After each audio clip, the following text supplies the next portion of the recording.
এতিয়া আজিৰ ভিডিঅ'টো তোমালোকলৈ লৈ আহিছো আগৰ বছৰ কিটাত আহি যোৱা কিছুমান ইম্পৰ্টেন্ট কোৱেশ্চন মানে অহা বছৰ যেটো হ'বলগীয়া এক্সাম 2025 আৰু 26 ৰ যেটো SSLC এক্সাম আৰু আজিৰ যেটো চেপ্টাৰৰ ওপৰত আমি ডিসকাশন কৰিম সেই চেপ্টাৰটো হৈছে এসিড খাৰ আৰু লৱণ নমস্কাৰ আমাৰ প্লেটফৰ্ম এক্স স্কুললৈ তোমালোক সকলোকে পুনৰবাৰ স্বাগতম জনাইছো আশা কৰিছো তোমালোক ভালে আছা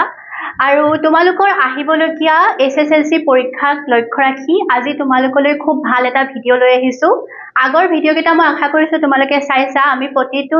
সাবজেক্টৰে কিছুমান টপিক ওয়াইজ ভিডিও আমাৰ ইউটিউব চেনেলত আপলোড কৰি থৈছো যিবিলাকৰ এক্সেস সকলোৰে কাৰণে ফ্ৰী হয় তাৰ লগতে মই ৰিসেন্টলি যেটো তোমালোকৰ ক্লাস 10 ৰ সায়েন্সৰ প্ৰথমটো চেপ্টাৰ ৰাসায়নিক বিক্ৰিয়া আৰু সমীকৰণ হেতু ইতিমধ্যে এটা ওয়ান শটত গুটে ভিডিও কনসেপ্টখিনি কমপ্লিট কৰিছিলো আশা কৰো হেতু চাবা তাৰ পাছতে আমি চাইছিলো যে 1 মিনিটৰ ভিতৰত আমি কেনেকৈ ৰাসায়নিক সমীকৰণ এটা সন্তুলন কৰিম হে বিষয় চাইছিলো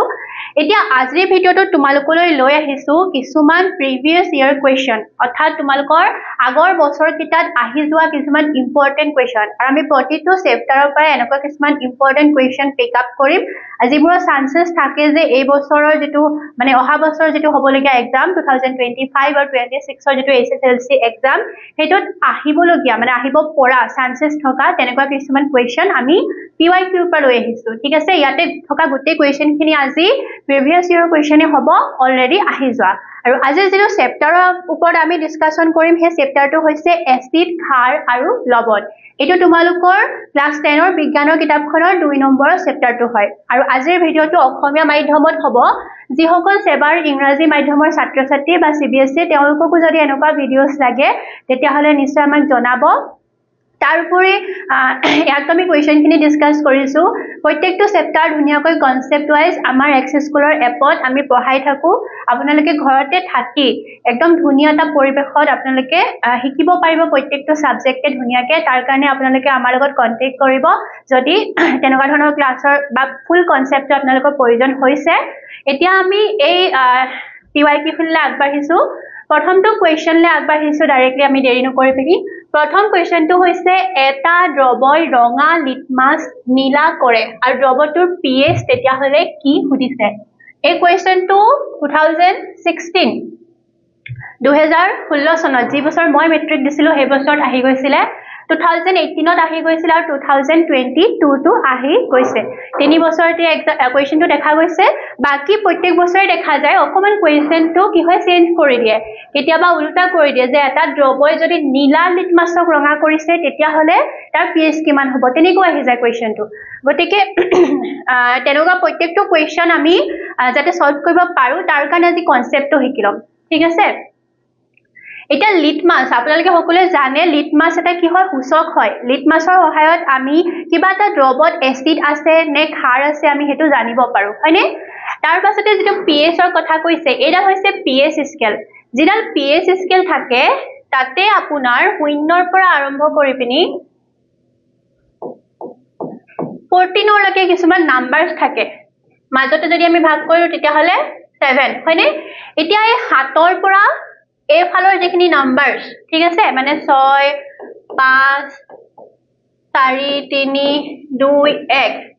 হাতৰ পৰা বাও হাতে যেখিনি নাম্বাৰছ কোনো দ্ৰৱৰ যদি pH এই কিটাৰ ভিতৰত হয় তেতিয়া হলে আমি সেই দ্ৰৱটোক কি বুলি কম আমি সেই দ্ৰৱটোক কম এসিড বুলি ঠিক আছে আৰু কোনোবা এটা দ্ৰৱৰ আমি pH জুখাৰ পাছত আমি যদি তাৰ মানটো আমি হাতৰ পিছৰ কিবা এটা সংখ্যা পাও 14 লৈকে তেতিয়া হলে আমি তাক কি বুলি কম ক্ষাৰক বুলি কম কি বুলি কলো মই pH স্কেলত 0 ৰ পৰা 14 লৈকে কিছুমান সংখ্যা থাকে আমি কিবা এটা দ্ৰৱৰ যদি pH টো জুখু যদি সেই দ্ৰৱটোৰ pH আমি হাতৰ পৰা বাও হাতে অৰ্থাৎ হাতৰ পৰা আগলে কিবা এটা নাম্বাৰ পাও যদি 4 পাও তেতিয়া হলে এসিড যদি 3 পাও হেতু এটা কি হ'ব এসিড হ'ব আৰু যদি হাতৰ পৰা পিছলে আমি কিবা এটা নাম্বাৰ পাও ধৰক 10 পালো 11 পালো 12 পালো তেতিয়া হলে সেই দ্ৰৱটো এটা কি হ'ব ক্ষাৰক হ'ব এতিয়া আপোনালোকৰ এটা কোৱেশ্চন আহিব পাৰে মেম যেটো 7 নম্বৰত যদি pH ৰ মানটো সেই দ্ৰৱটোৰ pH ৰ মান যদি 7 আহিলে তেতিয়া হলে কি হ'ব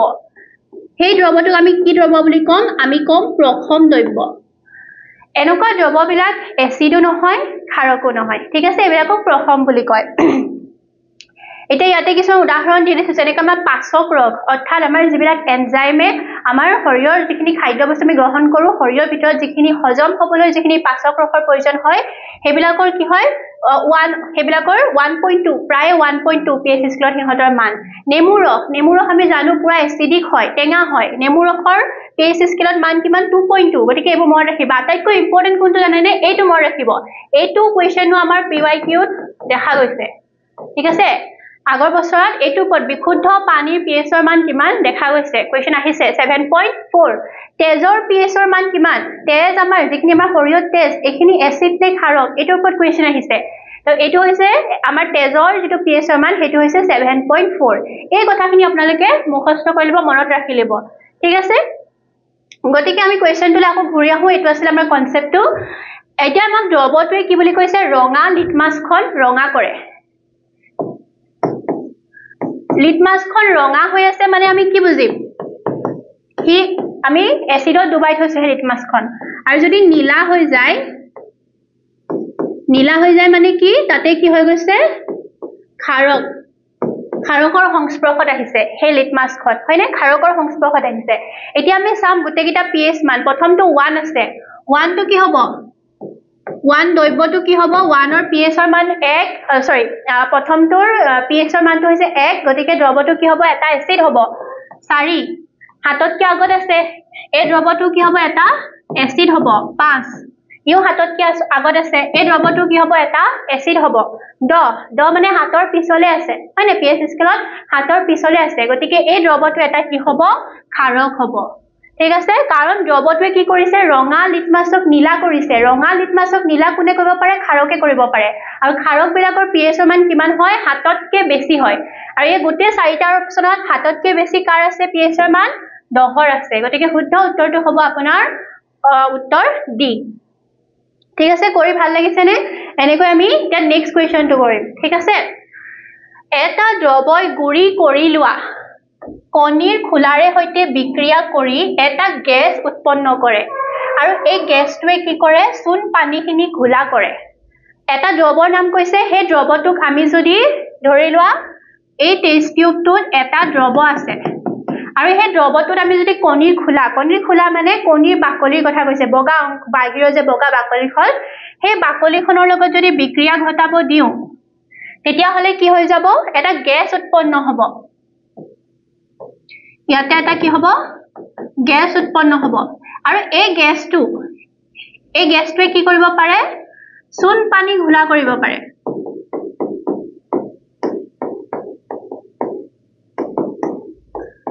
আৰু আমাক সুধিছে সেই দ্ৰৱটোত কি থাকে ঠিক আছে এতিয়া আমাক গুটেকিটা অপচন দিয়া আছে এতিয়া আমি প্ৰথম জানিব লাগিব কণীৰ খোলাৰ লগত যেটো দ্ৰৱই বিক্ৰিয়াটো কৰিছে হে দ্ৰৱটো কি তাৰ আগতে আমি জানিব লাগিব কণীৰ খোলাত কি থাকে কণীৰ যেটো খোলা তাৰ বকা অংশ হয়নে কণীৰ বাকলিখন তাত কি থাকে ক্যালসিয়াম কাৰ্বনেট থাকে মনত থাকিবনে কণীৰ বাকলিত কি থাকে ক্যালসিয়াম কাৰ্বনেট আৰু ক্যালসিয়াম কাৰ্বনেটে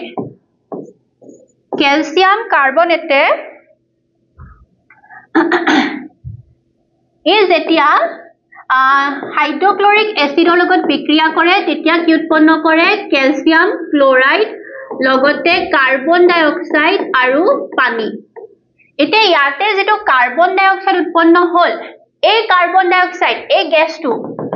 গ্যাসটোৱে কি কৰে চূণ পানীখিনি ঘোলা কৰিব পাৰে এই গ্যাসটো কি হ'ব কাৰ্বন ডাই অক্সাইড আৰু কণীৰ বাকলিৰ লগত কিহে বিক্ৰিয়া কৰিছে হাইড্ৰক্লৰিক এসিডে ঠিক আছে আৰু কণীৰ বাকলিত কি থাকে ক্যালসিয়াম কাৰ্বনেট এটা গুটেকিটা অপচন যদি চাও তেতিয়া হলে অপচন বি টো শুদ্ধ হ'ব হাইড্ৰক্লৰিক এসিড ঠিক আছে যেতিয়া কণীৰ বাকলিক আমি হাইড্ৰক্লৰিক এসিডৰ লগত বিক্ৰিয়া হ'বলৈ দিম সেই প্ৰক্ৰিয়াটোত কাৰ্বন ডাই অক্সাইড গ্যাস উৎপন্ন হয় আৰু আমি কেনেকৈ গম পাম কাৰ্বন ডাই অক্সাইড গ্যাস উৎপন্ন হৈছে তাক যদি আমি চূণ পানীৰ লগত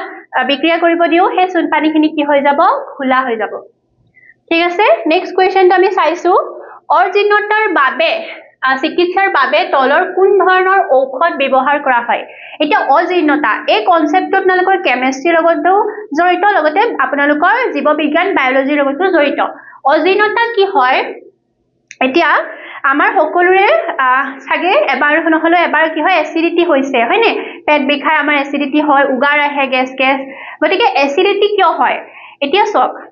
আপুনি বা মই আমি সকলোৱে খোৱাৰ এটা নিৰ্দিষ্ট টাইমিং থাকে হয় না তোমালোকে এতিয়া স্কুললৈ যোৱা গতিকে তোমালোকে মই ধৰি লৈছো তোমালোকে ৰাতিপুৱা 8 বজাত ভাত পানী খাই পিনি স্কুললৈ যোৱা এতিয়া দুদিনমান তোমাৰ স্কুল বন্ধ আছে তুমি গতিকে কি কৰিছা 8টা বজাত ভাত খাবলৈ এৰি পিনি তুমি দুপৰীয়া 12টা মান বজাত 11টা মান বজাত ৰাতিপুৱাৰ মানে যেটো ব্ৰেকফাষ্ট বা ভাত এটো খাব লৈছা ৰাতিপুৱা সময়টো তোমাৰ পেটটো খালিয়ে থাকে হয় না তুমি নোখোৱা দেৰিকে খোৱা শুই থাকা দেৰিলৈকে গতিকে এনেকুৱা ক্ষেত্ৰত কি হৈছে আমাৰ যেটো আমাৰ ষ্টমাক হয় না আমাৰ পাকস্থলীতে কি কৰে খাদ্য হজম কৰিবলৈ কিছুমান এনজাইম কিছুমান ৰস নিৰ্গত কৰে আৰু তাৰ লগতে এবিধ এসিড নিৰ্গত কৰে সেই এসিডবিধ হৈছে হাইড্ৰক্লৰিক এসিড এই এসিডবিধ ইমান সুকা নহয় গতিকে এই সাধাৰণতে আমাক পটকে আমনি নকৰে ই কি কৰে হাইড্ৰক্লৰিক এসিডটোৱে আমাৰ আমি যেখিনি খাদ্য খাম মাছে মঙহে যেখিনি খাদ্য খাম সেই খাদ্যখিনি কি কৰিব হজম কৰিব ঠিক আছে আৰু এই এসিডটো কোনে নিৰ্গত কৰে আমাৰ পাকস্থলীয়ে নিৰ্গত কৰে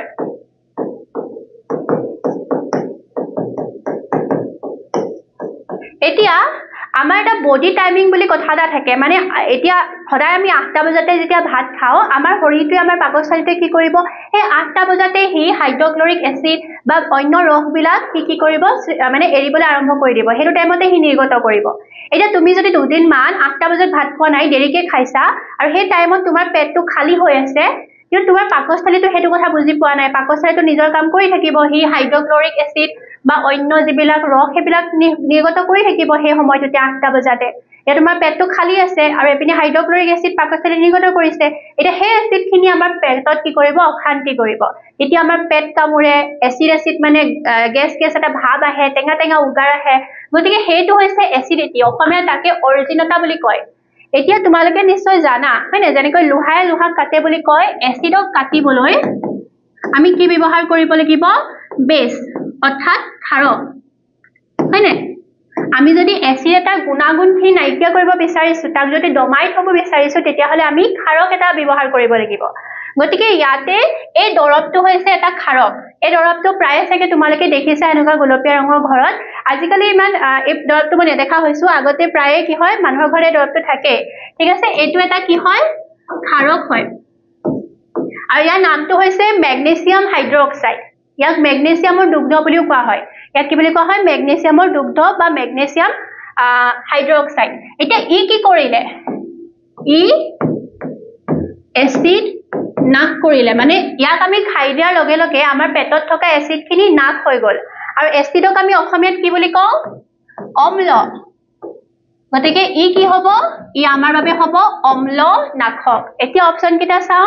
অৰিজিনতাৰ চিকিৎসাৰ বাবে তলৰ কোনটো ঔষধ ব্যৱহাৰ কৰা হয় এন্টিবায়োটিক নহয় বেদ নাশক নহয় বীজাণুবাৰক নহয় অপচন সি শুদ্ধ উত্তৰ হ'ব অম্ল নাশক কাৰণ অৰিজিনতা হলে আমাৰ পেটত কি হৈছে কিছুমান এসিডে কি কৰিছে আমাক অশান্তি কৰি আছে আৰু সেই এসিডখিনি আমি কিহে নাশ কৰিম এটা ক্ষাৰকেৰে সহায়ত নাশ কৰিম সাধাৰণতে মেগনেছিয়াম হাইড্ৰক্সাইড নামৰ ক্ষাৰকবিধ ব্যৱহাৰ কৰা হয় আৰু এই দৰৱটোক কি বুলি কোৱা হয় অম্ল নাশক ঠিক আছে এতিয়া নেক্সট কোৱেশ্চনটো আমি আগবাঢ়িছো খাদ্য বস্তু ভৰাই ৰখা পাত্ৰবোৰত টিনৰ প্ৰলেপ দিয়া হয় জিংকৰ নহয় কিয় সুধিছে এতিয়া আমাৰ যিবোৰ ঘৰত মানে খাদ্য বস্তু নে বিস্কুট বা চিৰা বা চাউল তল ভৰাবলৈ আমাৰ টিনৰ এনেকুৱা পাত্ৰ থাকে হয়নে এতিয়া এই পাত্ৰবিলাক কিয় টিনৰ কিয় প্ৰলেপ দিয়া হয় কিয় জিংকৰ কিয় দিয়া নহয় হেতু সুধিছে তো ইয়াতে অপচন কেটা আমি চাম টিনতকৈ জিংক দামী টিনতকৈ কি হয় জিংকৰ দামটো বেছি হেতু কাৰণে ব্যৱহাৰ কৰা নহয় নেকি সুধিছে কিন্তু আমাৰ সমাজখনত কিছুমান এনেকুৱা মানুহ আছে যিসকলে জিংকৰ হয়তো কি হয় টেমা এফৰ্ড কৰিব পাৰিব জিংকৰ এনেকুৱা বাচন বৰ্তন এফৰ্ড কৰিব পাৰিব গতিকে সেই কাৰণটো হ'ব নোৱাৰে জিংকৰ গলনাংক টিনতকৈ বেছি এই কাৰণটো নহয় জিংক টিনতকৈ অধিক সক্ৰিয় এতিয়া আমি জিংক টিন এবিলাক কি হয় এবিলাক ধাতু হয় এতিয়া আমি যদি ধাতুৰ যিখন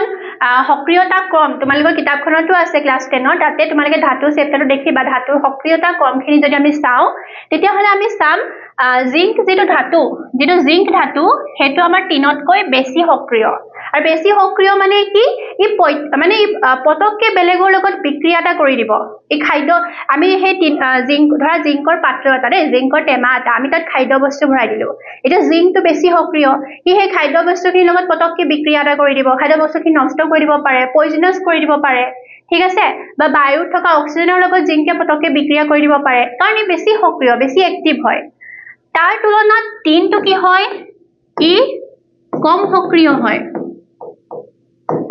ই কম সক্ৰিয় গতিকে হেতু কাৰণে কি কৰা হয় জিংকতকে আমি টিনৰ বস্তু ব্যৱহাৰ কৰিবলৈ বেছি আমি কি হয় চাও ঠিক আছে এই বেছি টিন ব্যৱহাৰ কৰাত গুৰুত্ব দিও কাৰণ জিংক হৈছে টিনতকৈ অধিক সক্ৰিয় এতিয়া এখিনতে তোমালোকক মই ধুনিয়াকৈ দি দিছো ধাতুৰ সক্ৰিয়তা ক্ৰমৰ যিখন মানে তালিকাখন তোমালোকে মনত ৰাখিব পাৰা ইয়াতে ট্ৰিক্স এটা আছে দেই ইয়াতে চোৱা Please stop calling me a careless zebra. Instead, try learning how copper saves gold.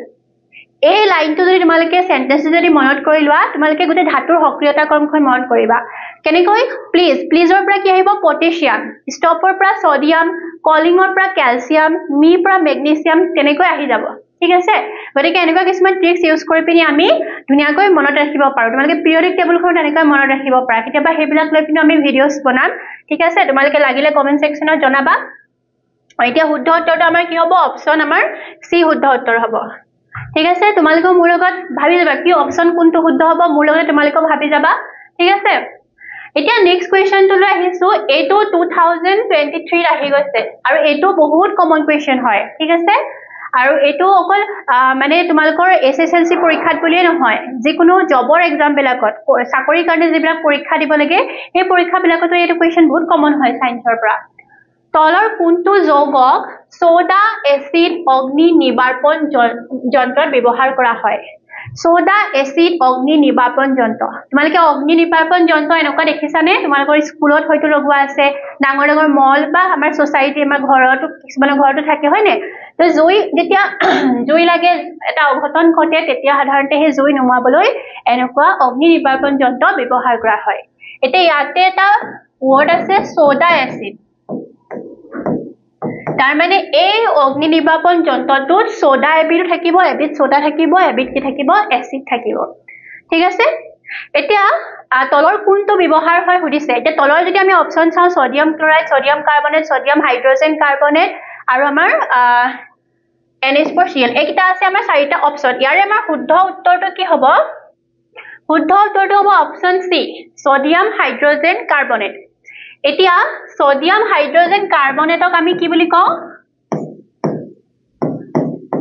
আমাৰ ঘৰুৱা ভাষাত ইয়াক জনা যায় বেকিং সোডা তোমাৰ বিহুৰ সময়ত বা ঈদৰ সময়ত কেক বনাবলৈ আমি কি কওঁ অকমান বেকিং সোডা দিও হয়নে গতিকে বা অন্য কিবা কিবি বস্তু বনাওঁতে আমি বেকিং সোডা ব্যৱহাৰ কৰো হে বেকিং সোডাই ক'ত থাকে এই সোডা এসিড অগ্নি নিৰ্বাপন যন্ত্ৰত থাকে ইয়াকে আমি যদি ৰাসায়নিকভাৱে ইয়াৰ নামটো চাওঁ তেতিয়াহলে হেতু কি হ'ব সোডিয়াম হাইড্ৰোজেন কাৰ্বনেট ইয়াকে কমন ল্যাঙ্গুৱেজত কি কোৱা হয় ঘৰুৱা ভাষাত কোৱা হয় বেকিং সোডা এতিয়া সোডাটো গম পালো শুদ্ধ অপচনটো আমি গম পাই গলো যে সোডিয়াম হাইড্ৰোজেন কাৰ্বনেট বা বেকিং সোডা ব্যৱহাৰ কৰা হয় সোডা এসিড অগ্নি নিৰ্বাপন যন্ত্ৰ এতিয়া কিয় ব্যৱহাৰ কৰা হয় বেকিং সোডা হেইটো কিন্তু কিতাপত নাই ঠিক আছে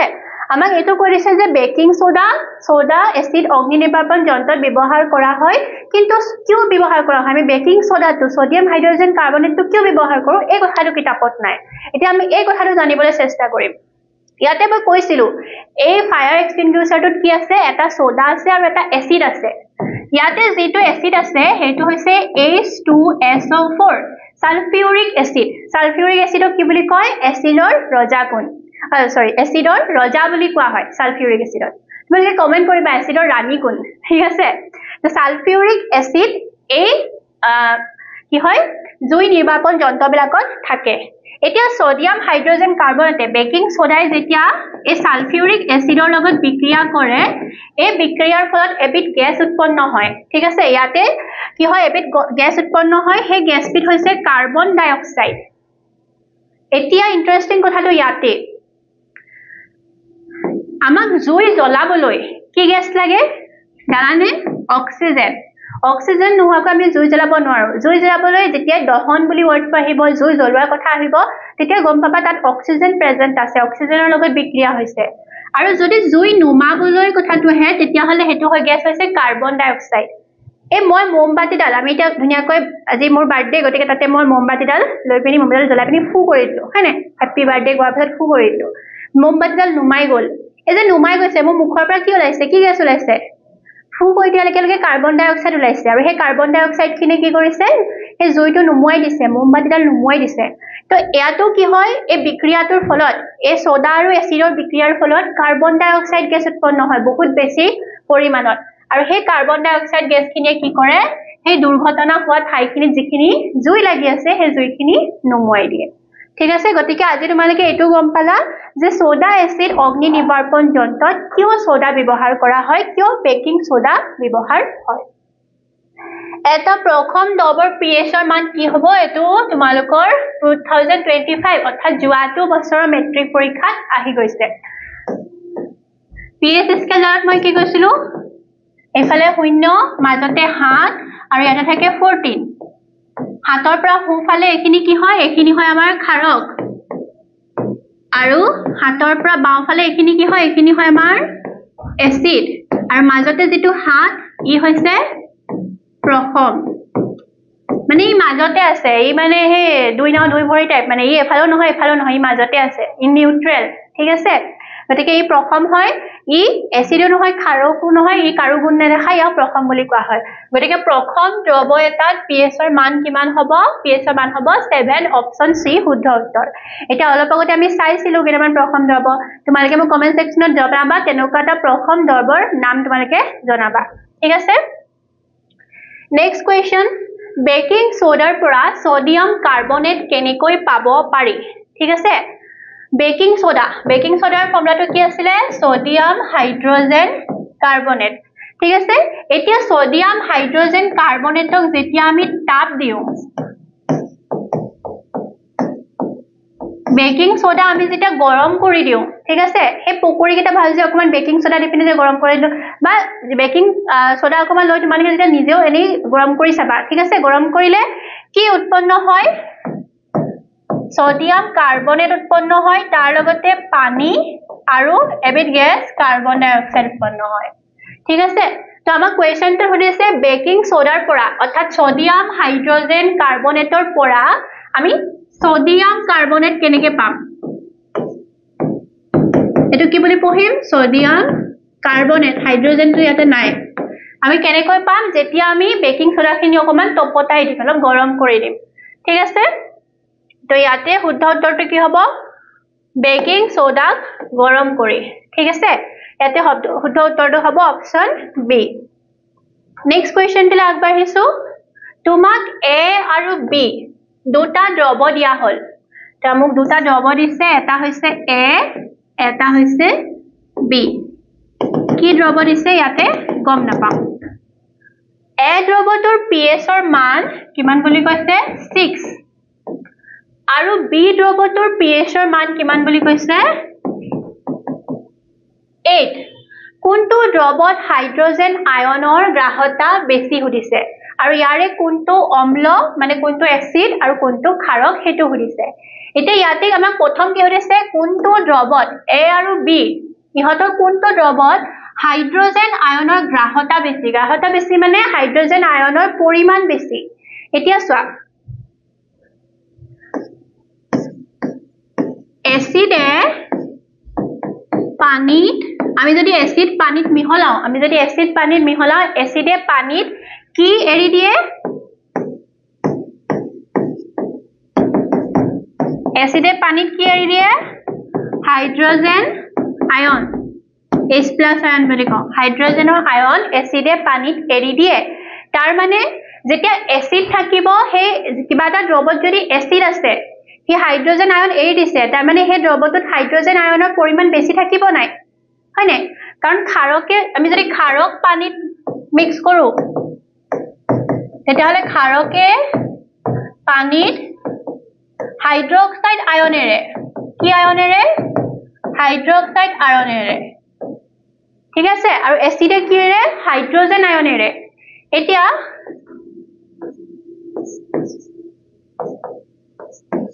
এইফালৰখিনি কি হয় আমাৰ এইফালৰখিনি ক্ষাৰক হয় ক্ষাৰকৰ ফালে কি আয়ন বেছি থাকিব হাইড্ৰক্সাইড আয়ন বেছি থাকিব হয়নে ক্ষাৰকৰ ফালে হাইড্ৰক্সাইড আয়ন বেছি থাকিব কাৰণ ক্ষাৰকে পানীত কি এৰি দিয়ে হাইড্ৰক্সাইড আয়ন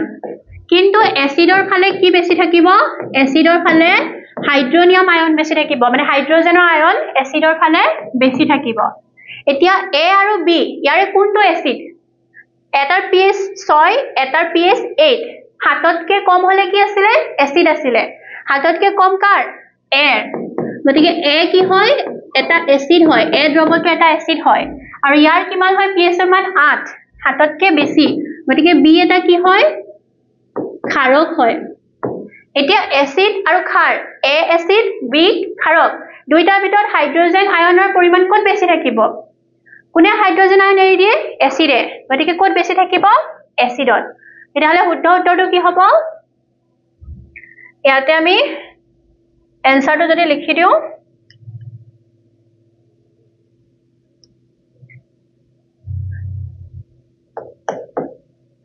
এ দ্ৰৱত হাইড্ৰোজেন আয়ন বেছি থাকিব ঠিক আছে নেক্সট কোৱেশ্চনলৈ আগবাঢ়িছো কেঁচা গাখীৰৰ pH ৰ মান 6 ইয়াক দৈত পৰিণত হলে pH কেনেকে সলনি হ'ব কেঁচা গাখীৰৰ pH ৰ মান কিমান হয় 6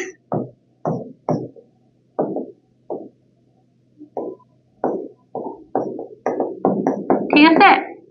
তো গাখীৰ যদি দৈ হয় গাখীৰখিনি যদি দৈ হয় ই আৰু বেছি কি হৈ যাব আৰু বেছি এসিডিক হৈ যাব হয়নে বা আৰু বেছি আমলিক হৈ যাব গতিকে ইয়াতে কি হ'ব pH ৰ মান 6 কৈ হাফ পাব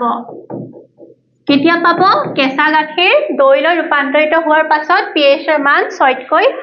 কমি যাব হয়নে এতিয়া নেক্সট আমাৰ কোৱেশ্চনটো হৈছে এটা 2022 ত আহি গৈছে আগৰটো কেতিয়া আহি গৈছিল আগৰটো তোমালোকৰ 25 যোৱা বছৰে আহি গৈছিল দেই